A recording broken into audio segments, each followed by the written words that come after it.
আসসালামু আলাইকুম। সংবাদে আপনাদের সবাইকে স্বাগত জানাচ্ছি। আমি ফিরোজ তোহা। শুরুতেই সংবাদ শিরোনাম।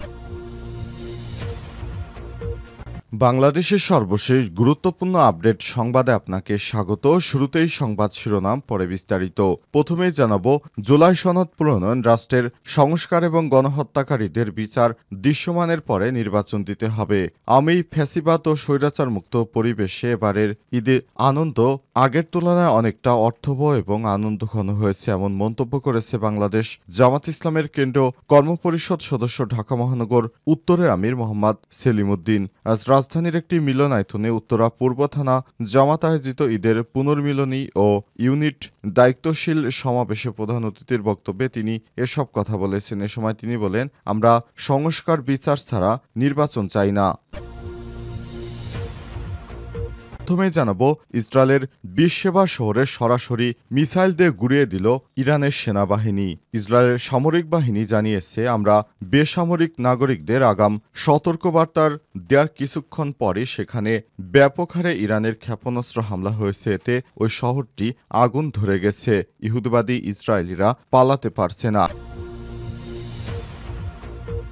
এরপর জানাবো, ইরানকে চরম মূল্য দিতে হবে, নেতানিয়াহুর হুঁশিয়ারি। মধ্যপ্রাচ্যে উত্তপ্ত পরিস্থিতি আরও ঘনীভূত হলে যখন ইসরায়েলের দক্ষিণ অঞ্চলের সেরকো মেডিকেল সেন্টারে ইরানের ছোড়া একটি ক্ষেপণাস্ত্র আঘাত হানে। এই ঘটনায় অন্তত ৮০ জন গুরুতর আহত হয়েছে, যাদের মধ্যে ৩ জনের অবস্থা আশঙ্কাজনক বলে জানিয়েছে ইসরায়েলি স্বাস্থ্য মন্ত্রণালয়। খবর দ্য আল জাজিরার। এদিকে ইরানের পরেই পারমাণবিক শক্তিধর আরেক মুসলিম দেশে হামলার হুমকি দিচ্ছে ইহুদিবাদী ইসরায়েল। ইরানের পরেই পাকিস্তানের পারমাণবিক কর্মসূচিতে হামলার হুমকি দিয়েছে সাবেক ইসরায়েলি উপপ্রতিরক্ষামন্ত্রী ও লেবার পার্টির কেন্দ্রীয় কমিটির সদস্য মেয়র মাস্টি। এক সামাজিক যোগাযোগ মাধ্যমে তিনি এটাই পোস্ট করেছেন। জানাবো, ইরান ইসরায়েল সংঘাতে বড় ধরনের সিদ্ধান্ত নিল অস্ট্রেলিয়া।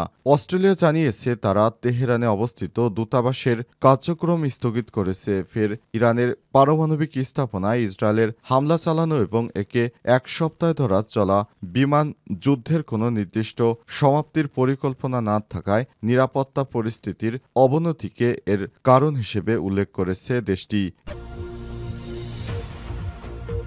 জুলাই সনদ প্রণয়ন, রাষ্ট্রের সংস্কার এবং গণহত্যাকারীদের বিচার দৃশ্যমানের পরে নির্বাচন দিতে হবে। আমি ফ্যাসিবাদ ও স্বৈরাচার মুক্ত পরিবেশে এবারের ঈদে আনন্দ আগের তুলনায় অনেকটা অর্থবহ এবং আনন্দঘন হয়েছে, এমন মন্তব্য করেছে বাংলাদেশ জামাত ইসলামের কেন্দ্রীয় কর্মপরিষদ সদস্য, ঢাকা মহানগর উত্তরের আমির মোহাম্মদ সেলিম উদ্দিন। আজ রাজধানীর একটি মিলনায়তনে উত্তরা পূর্ব থানা জামাত আয়োজিত ঈদের পুনর্মিলনী ও ইউনিট দায়িত্বশীল সমাবেশে প্রধান অতিথির বক্তব্যে তিনি এসব কথা বলেছেন। এ সময় তিনি বলেন, আমরা সংস্কার বিচার ছাড়া নির্বাচন চাই না। এর আগে অন্তর্বর্তীকালীন সরকারের নিরপেক্ষতা নিয়ে প্রশ্ন তুলে বাংলাদেশ জামাত ইসলাম। জামাতের পক্ষ থেকে বলা হয় যে, অন্তর্বর্তীকালীন সরকার নাকি নিরপেক্ষতা বজায় রাখতে পারেনি, কারণ তারা এতদিন ধরে সাধারণভাবে কথা বললেও সর্বশেষ তারা বিএনপি নেতার সঙ্গে লন্ডনে গোপনে বৈঠক করেছে। এ কারণে জামাতের পক্ষ থেকে বিষয়টিকে ভালোভাবে নেওয়া হয়নি। জামাতের পক্ষ থেকে বারবার বলা হচ্ছে, এটি কোনোভাবে মেনে নেওয়া যায় না যে একজন রাজনৈতিক নেতার সঙ্গে অন্তর্বর্তীকালীন সরকারের প্রধান উপদেষ্টা বিদেশে বসে তারপর তার সঙ্গে গোপনে বৈঠক করে। এই বিষয়টি জামাত কোনোভাবেই ভালোভাবে নেয়নি। এইবারের নির্বাচন হবে একপক্ষ নির্বাচন। এই সব নির্বাচন জামাত ইসলাম কোনোভাবেই মেনে নেবে না। এসব নির্বাচনগুলি কোনোভাবেই জামাত ইসলামের পক্ষ থেকে গ্রহণযোগ্যতা পাবে না। এ কারণে অন্তর্বর্তীকালীন সরকারকে কঠোর হুঁশিয়ারি দিয়েছে বাংলাদেশ জামাত ইসলাম। ইসরায়েলের বীরশেবা শহরে সরাসরি আঘাত আনল ইরানের ক্ষেপণাস্ত্র।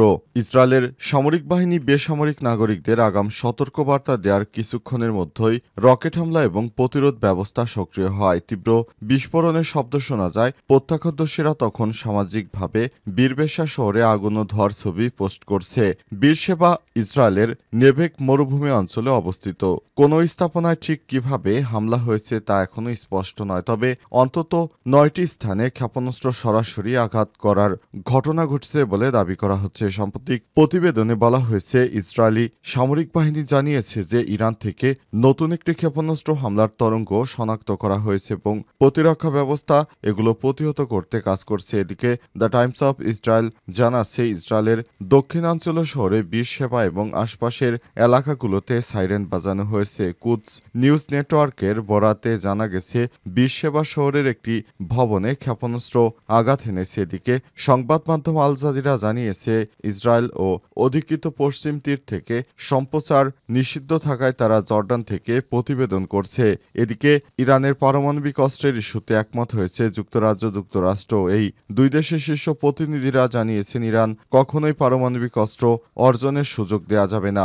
ব্রিটিশ পররাষ্ট্রমন্ত্রী ডেভিড লামি এবং মার্কিন পররাষ্ট্রমন্ত্রীর মার্ক রুবিওর বৈঠকের পর তাদের আলোচনার বিবৃতিতে এমন একটি কথা বলা হয়েছে। লামি মধ্যপ্রাচ্যের পরিস্থিতিকে চরম বিপজ্জনক বলে উল্লেখ করেছেন এবং দুই দেশের পররাষ্ট্রমন্ত্রী কিভাবে দীর্ঘমেয়াদে ইরানের পারমাণবিক ইস্যু সমাধান করা যায় সে বিষয়ে আলোচনা করেছেন বলে জানান তারা। ইরানকে চরম মূল্য দিতে হবে বললেন নেতানিয়াহু। মধ্যপ্রাচ্যে চরম উত্তেজনার মধ্যে আরও ঘনীভূত হয়েছে যুদ্ধ পরিস্থিতি, যখন ইসরায়েলের দক্ষিণাঞ্চলের সেরোকা মেডিকেল সেন্টারে ইরানের ছোড়া একটি ক্ষেপণাস্ত্র আঘাত হানছে। এই ঘটনায় অন্তত ৮০ জন গুরুতর আহত হয়েছে, যাদের মধ্যে ৩ জনের অবস্থা খুবই আশঙ্কাজনক বলে জানিয়েছে ইসরায়েলি স্বাস্থ্য মন্ত্রণালয়। খবর আল জাজিরার। এই ঘটনার পর এক জরুরি সংবাদ সম্মেলনে ইসরায়েলের প্রধানমন্ত্রী বেঞ্জামিন নেতানিয়াহু বলেছেন, এই হামলার জন্য ইরানকে চড়া মূল্য দিতে হবে। আমাদের জনগণের রক্তপাত আমরা নীরবে মেনে নেব না, প্রতিক্রিয়া আসবেই। ইসরায়েলি সামরিক বাহিনী জানিয়েছে, আজ সকালে ইরান প্রায় ৪০টি ক্ষেপণাস্ত্র ছুড়ে দেয় ইসরায়েলের বিভিন্ন লক্ষ্যবস্তুর দিকে। এর মধ্যে বেশিরভাগই প্রতিরক্ষা ব্যবস্থার মাধ্যমে আটকানো গেলেও একটি ক্ষেপণাস্ত্র সরাসরি সেরোকা হাসপাতালে আঘাত হানে। এই হাসপাতালে সাধারণত রোগী ছাড়াও যুদ্ধাহত সেনা, বেসামরিক নাগরিকদের চিকিৎসা দেওয়া হচ্ছিল। হামলার সময় হাসপাতালটি পূর্ণ কার্যক্রমে ছিল। ইসরায়েলি গোয়েন্দা সূত্রের দাবি, এবারই প্রথম ইরান ক্লাস্টার মিউশন ব্যবহার করেছে। এই ধরনের অস্ত্র আকাশে নির্দিষ্ট উচ্চতায় বিস্ফোরিত হয়ে অসংখ্য ছোট ছোট বোমা ছড়িয়ে দেয়, যেগুলো বিভিন্ন জায়গায় গিয়ে তারপর বিস্ফোরিত হতে থাকে এবং এগুলো সরাসরি হাসপাতালে আঘাত হানে, যা ৮ কিলোমিটারে প্রায় ৫ মাইল এলাকা জুড়ে আঘাত হানে। ফলে এই মিসাইল প্রতিরোধ করা ইসরায়েলি আকাশ প্রতিরক্ষা ব্যবস্থার জন্য অসম্ভব হয়ে পড়ে। নেতানিয়াহু সম্ভবত মন্তব্য স্পষ্ট ইঙ্গিত দিচ্ছে, ইসরায়েল খুব শীঘ্রই ইরানকে সামরিকভাবে জবাব দিতে পারে। তবে আন্তর্জাতিক বিশ্লেষকরা বলছেন, সরাসরি ইরান ইসরায়েল যুদ্ধের দিকে পরিস্থিতি আরও দ্রুত এগুচ্ছে। ইরানের পরেই পারমাণবিক শক্তিধর আরেক মুসলিম দেশে হামলার প্রচ্ছন্ন হুমকি।